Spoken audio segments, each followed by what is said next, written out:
시청자 여러분 안녕하세요. 혼자 다 아는 남자 혼다입니다. 오늘은 역사의 무대 속에서 살다가 간 수많은 사람들의 기록인 계보에 대한 이야기를 해볼 텐데요. 역사는 사람들의 이야기인 만큼 오늘 전해드리는 이야기가 한 번쯤 여러분의 역사관을 돌아보는데 의미가 있는 일이라고 생각을 해서 이렇게 마이크 앞에 앉게 됐습니다. 제가 평소에도 드리고 싶었던 이야기이긴 한데 이 내용만으로도 한 덩어리의 방송이 될 것 같아서 별도로 떼어가지고 말씀드리게 됐습니다.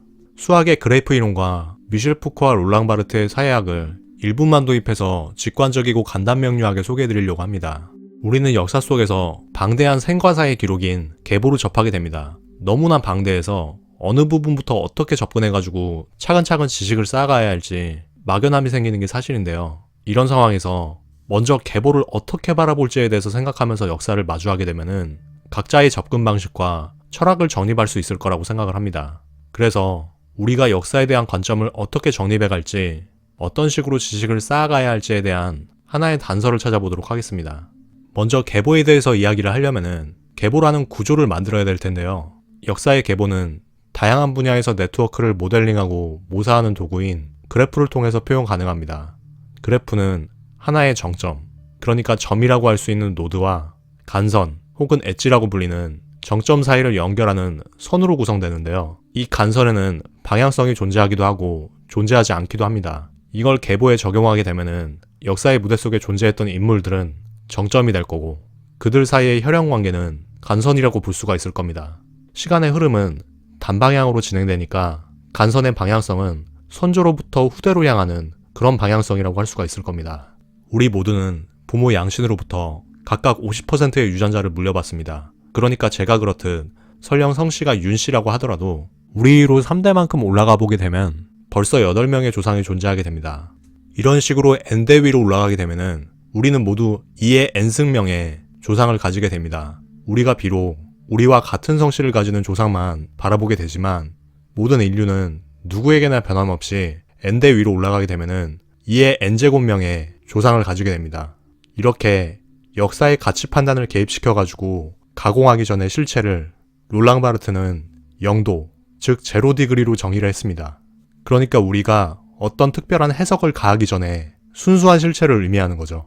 우리는 이런 실상을 직접 마주할 필요가 있지만 감당할 수 없이 방대해지는 이런 계보의 네트워크는 우리를 망망대해에서 헤매게 만들기도 합니다.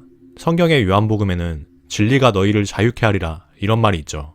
하지만 너무 큰 인식의 자유는 간단명료하고 질서 있는 인식을 하는 데 있어서는 장애가 될 수도 있습니다. 그래서 우리는 아까 봤던 방대한 조상의 네트워크에서 노드 일부에 대한 조직적인 배제를 하게 됩니다. 전체를 부분으로 분리해서 볼 필요가 생기게 되고 그 분리에는 기준이 필요한데 노드와 간선 중에서 노드를 아버지와 어머니 두 개의 타입으로 나눈 다음에 어머니 노드들을 모두 배제하게 되는 거죠. 그리고 이런 배제의 기준은 인류가 오랫동안 택해온 부권제, 가부장제에 있습니다. 사실 인류에게 있어서 태고의 시절에는 남녀관계에 권력적인 우위가 없었습니다. 그러니까 남녀관계의 영도는 평등이었던 거죠. 여러 인류학적인 증거에 따르면은 대부분의 선사 수렵 채집 사회에서는 평등주의가 일반적이었고 농업 그리고 가축화가 시작되는 그 시점까지도 부권제가 특별히 두드러지진 않았다고 합니다. 아직까지도 부권제가 대대적으로 나타나기 시작한 기폭제가 된 사건은 제대로 밝혀져 있지 않습니다. 다만 지리학적인 증거에 따르면은 기원전 4000년을 전후해가지고 사하라, 아라비아 반도, 중앙아시아에서 대대적인 대기근이 발생하면서 전투적인 식량 확보 과정에서 호전적이고 신체 능력이 월등한 남성들이 주도권을 잡게 되면서 이것이 부권제가 탄생하는 주요한 계기가 되었다는 그런 분석이 지배적인 상황입니다.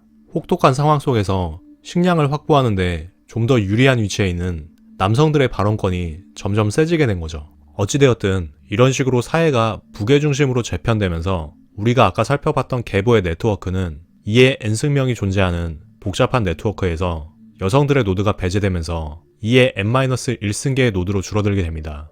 그리고 아버지를 중심으로 네트워크를 재해석하게 되면서 그런 남성들의 역사도 직계와 반계로 구분짓고 반계의 역사가 생략되면서 아직도 그물만 같았던 2의 n-1승 노드가 불과 n개의 정점을 가지는 일직선의 그래프로 바뀌어버리게 된 겁니다. 사회학자 푸코는 이런 식으로 어떤 조상 하나만 선택하면서 그 외의 조상은 망각하고 배제하는 이런 계보의 역사를 민족적인 정체성의 환상이라고 이야기를 했습니다. 지금 여기에 있는 나에 이르기까지의 과정을 다양한 역사적인 맥락 속에서 설명한 게 아니고 다양한 가능성과 여러 상황들이 점점 배제되면서 지속적으로 홀쭉해진 결과가 우리가 접하는 통사일 거라고 본 게 바로 푸코의 입장이었습니다. 물론 그럼에도 불구하고 직계 중심의 인식이 인식면에서 편리한 것은 사실입니다. 역사가 직선적인 추이라는 것은 분명히 환상이지만 우리가 수많은 조상 속에서 길을 잃지 않도록 선택적인 인식을 하도록 도와주고 그 선택적인 인식에 있어서 유전적인 유사도가 가장 높은 조상을 선택하는 메커니즘이라는 게 상당히 의미심장한 부분입니다. 거기에서 역사를 더 간소화해서 직계를 착실하게 쫓아가는 과정도 점차 생략되고 한 시대의 하나의 인물에 집중하면서 하나의 정점에 머무르는 경향도 상당히 많은 것 같습니다. 몽골비사 같은 책도 어찌 보면 칭기스칸의 일대기라고 할 수 있으니까요.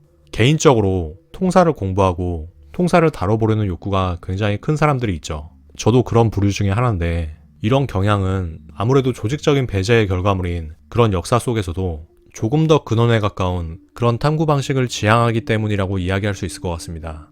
그렇다면은 직계에서 반계의 역사로도 지경을 확장해가지고 보다 네트워크에 가까운 전말을 파악할 수 없을까 하는 생각을 하게 되는데 우리가 하나의 직계를 중심으로 기술된 그런 역사를 관점을 조금 달리해서 보게 되면은 한 문화권에서는 반계로 치부되는 역사도 다른 문화권에서 엄연히 직계의 역사로서 디테일한 기록을 가지고 있는 그런 경우들이 있습니다. 예를 들어서 원의 역사를 다룬 원사에서는 쿠빌라이의 후손이 직계지만 그의 동생 훌라구는 쿠빌라이의 역사에서 당연히 반계겠죠.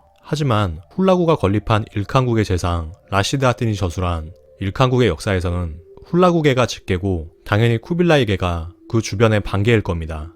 이런 식으로 여러 직계의 역사를 교차해서 보게 되면은 여러 직계의 역사의 오버랩으로 우리가 아까 살펴본 네트워크의 역사를 구현하는데 어느 정도 도움이 될 거고 개인적인 흥미도가 가장 높기도 하지만 이런 네트워크의 역사를 구성하기가 상당히 수월한 것이 몽골 역사라고 생각을 해서 과거로부터 지금까지 지속적으로 탐구하면서 여러분들과 그 결과물을 공유하고 있습니다.